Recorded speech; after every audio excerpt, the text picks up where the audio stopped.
E aí, tudo bom? Eu sou o professor Rômulo Barudi, sou professor de Geografia e a gente vai falar um pouco hoje sobre cartografia. Tema estratégico, hein? Sabe por quê? Porque cai no vestibular. Vamos lá, gente!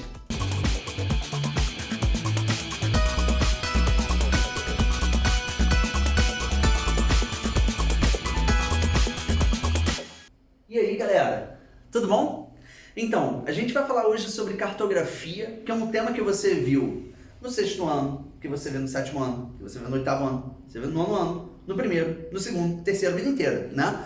E aí você pensa assim, Barudi, mas eu nem tive tantas aulas assim de cartografia, mas você tá olhando a cartografia, sabe por quê? Porque isso é uma coisa que o professor de geografia adora fazer, é colocar um mapa. Ele não pode ver um mapa que ele já está se jogando em um, né? Ele olha na banca de jornal, você descobre um geógrafo na rua assim, você vai vendo ele ali, passa em frente à banca de jornal, ele olha o mapa e já fica assim, eu preciso daquilo. E aí, qual o negócio? O negócio é que mesmo que a cartografia tenha mudado bastante, né, com vários mapas digitais, e se você for professora de geografia e estiver assistindo essa aula, eu acredito que você deve estar assim, nem assim. Vou entrar aqui nos meus 72 aplicativos de mapas que eu tenho no meu celular, né, 2 GB só de mapa, né. Então, fui ofensivo, tive que ser ofensivo, né, gente? É a nossa categoria. Então, o que acontece?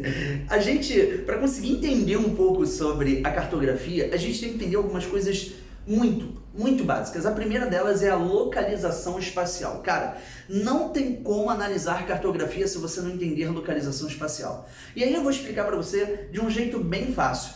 Quando você, por exemplo, quer mostrar o seu endereço para alguém, hoje existem ferramentas que são muito mais práticas, né? Você chega e fala assim, vou botar o meu endereço. Entra lá no aplicativo, bota no Maps do aplicativo e aí ele te leva. Ou então, chama um aplicativo de transporte, né? E aí o cara bota lá no Uber, né? Ou coloca nos outros aplicativos e aí você entra lá, bota o endereço e pum, acabou, né? Só que tem um pequeno problema. O pequeno problema é que às vezes quando a pessoa é muito mais perdida do que o normal, instintivamente você chega e fala assim, onde é que você mora? O cara, na rua, não sei o que, na rua do Peixe Molhado. E aí o cara, nossa, a rua do Peixe Molhado, mas a rua do Peixe Molhado fica ali perto da água, oceano com água? Aí o cara, fica ali perto e tem uma padaria. E aí depois da padaria você atravessa a rua e aí tem uma pracinha. Aí eu tenho um prédio rosa, aí eu moro aqui no prédio rosa.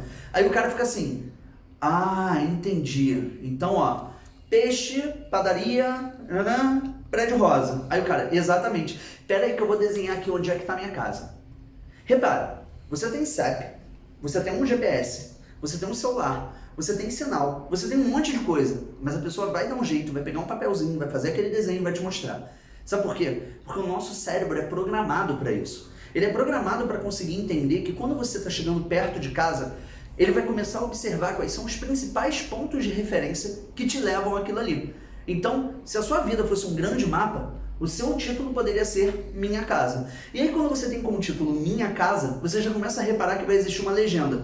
A legenda vai mostrar aqueles símbolos. Quais são aqueles símbolos? A igrejinha, a pracinha, a padaria, o outro comércio, o tio que sempre te dá oi. Então, quando você vê esse tipo de coisa acontecendo, o seu cérebro está processando. Nossa, eu já passei por todos esses símbolos. Isso significa que eu estou próximo de casa.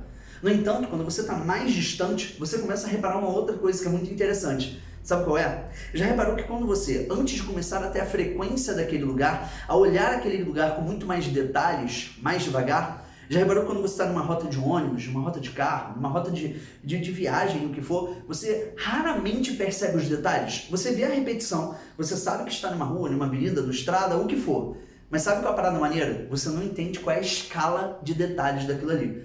Porque quando você está indo de uma rota para outra, você só se preocupa com o seu destino e com o seu lugar de origem.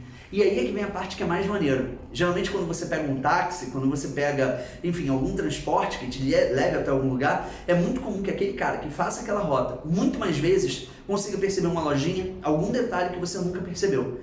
É aquele momento que quando você está passando, olha na janela do ônibus e faz assim, caraca, tem aquilo ali. Nossa, eu nunca vi um prédio tão grande e eu passo por aqui há, sei lá, 6 anos. Esses elementos são elementos que tangem a nossa formação de cartografia. São eles que mediam a nossa lógica de cartografia.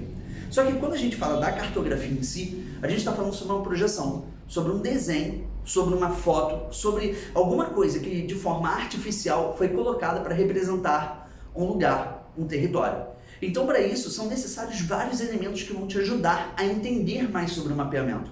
Eu tenho título, eu tenho tema, certo? Legenda, símbolos, escala, tipo de projeção.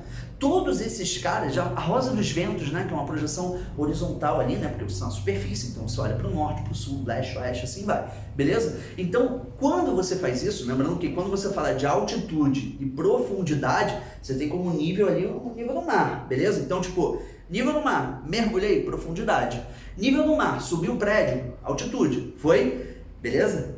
Tudo bem. Aí você, então tô subindo para o norte? Não, você está subindo para cima mesmo. Você só está subindo, você está aumentando a sua altitude, beleza? Em relação ao nível do mar. Aí você, e se eu andar, tipo, para lá, para frente, para trás? Aí você vai estar escolhendo ali uma direção na rosa dos ventos. Tanto que você vê naqueles filmes, né, de ação e tal, o cara fala assim pro outro maluco, né? Então, vira 90 graus, vire para o norte, vire para o leste. Aí o cara vira o quê? Ele vira para os lados.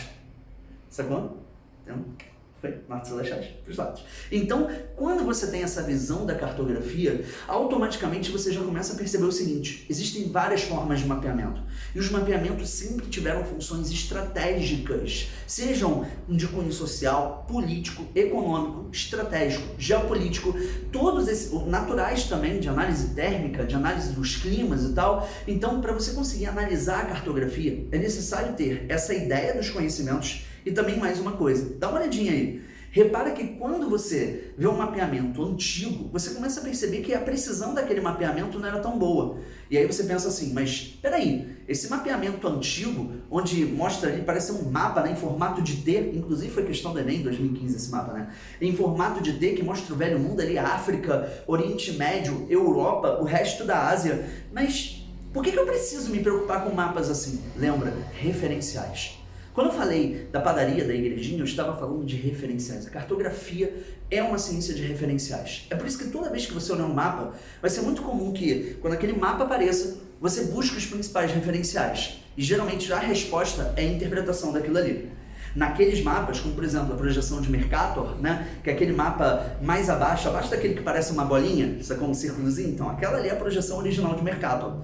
O mapa que está do lado daquela bolinha é o mapa do Oriente Médio antigo. Repara que o cara não tinha muita preocupação com escala porque era muito mais difícil para ele. Então ele resolveu falar o seguinte: vou colocar todas as cidades. É isso. Você que lute. E ao mesmo tempo, quando você olha para baixo daquele mapa, você já vê uma outra projeção cartográfica. Aquilo ali é um mapa mundi chinês, sacou?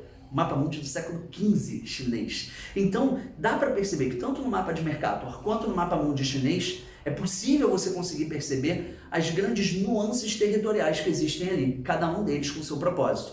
Na próxima, a gente já consegue analisar uma outra coisa muito interessante, que são os mapas mais modernos. Os mapas mais modernos, que são os que a gente utiliza, eles contam com um sistema chamado de Sistema de Informações Geográficas, o SIG.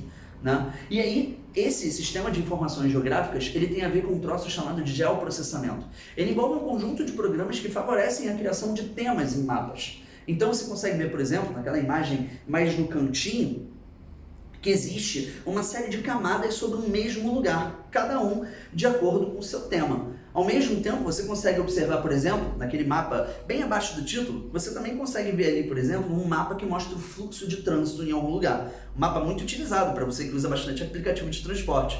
Abaixo dele, um mapa de um aplicativo, que também pode ser um site, né? Tanto site quanto aplicativo, que mostra as condições térmicas, muito utilizado, inclusive, pelos meteorologistas, né? Para meteorologistas e por meteorologistas. E depois, nós temos um outro mapinha, que fala sobre as relações sísmicas em tempo real. À medida que a tecnologia avança, ela acaba fornecendo insumos, recursos, para que a gente consiga compreender que a cartografia, ao longo de tantas eras, não era apenas um fator de você saber onde está, mas era um fator que mostrava a centralidade. Os temas e todas aquelas análises da cartografia facilitam a nossa compreensão sobre o espaço, facilitam a nossa leitura sobre os lugares e facilitam a nossa compreensão de culturas diferentes. Um exemplo disso é uma questãozinha que tem no Enem, que a gente vai dar uma olhada rápida agora, que é uma questão que fala sobre povos quilombolas, sobre povos indígenas, sobre a cartografia de minorias aqui do Brasil. E nessa cartografia de minorias é muito importante que eles reconheçam o espaço ao qual eles fazem parte. E aí a gente pode achar uma bobeira. Na verdade não é, porque uma das primeiras coisas que a gente faz quando entra em um aplicativo de mapas é colocar o nosso endereço, para ver como é que é o lugar que a gente mora por satélite. Então, da mesma forma que a gente tem essa característica, eles também têm. É necessário que o mapeamento sirva também como ferramenta para que valorize as identidades dele. Esse é meu lugar, esse é meu território. É por isso que nessa questão, que você já deu uma lidinha, o gabarito é a letra D. É quando eu tenho a valorização de identidades coletivas. Essas identidades são sempre valorizadas dentro da cartografia, tal como a sua, quando bota seu endereço. Então, eu espero que você tenha curtido essa aula, eu espero que você tenha entendido e até a próxima. Valeu!